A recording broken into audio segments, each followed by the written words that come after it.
నమస్కారం ఈటీవీ 360కి స్వాగతం. ముందుగా ప్రధానాంశాలు. గల్లంతైన మత్స్యకారులు మృతి చెందారనుకుంటున్నామన్న కొల్లు. బాధిత కుటుంబాలకు 10 లక్షల చొప్పున చెక్కులు అందజేత.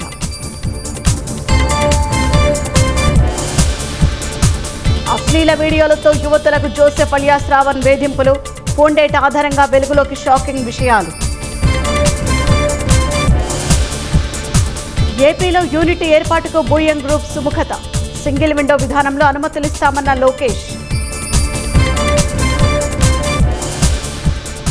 1.5 లక్షల వరకు రుణమాఫీపై రాజధాని రైతుల హర్షం. 2వ విడత భూ సమీకరణ మరింత పుంజుకునే అవకాశం.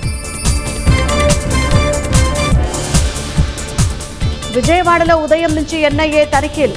ఉగ్రలింకుల కేసులో దర్యాప్తు వేగవంతం.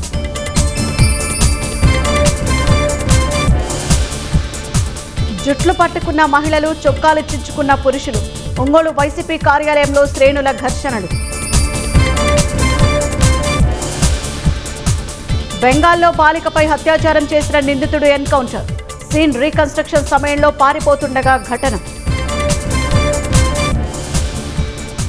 దక్షిణ చైనాలో వరదల బీభత్సం. సురక్షిత ప్రాంతాలకు 130,000 మంది ప్రజలు.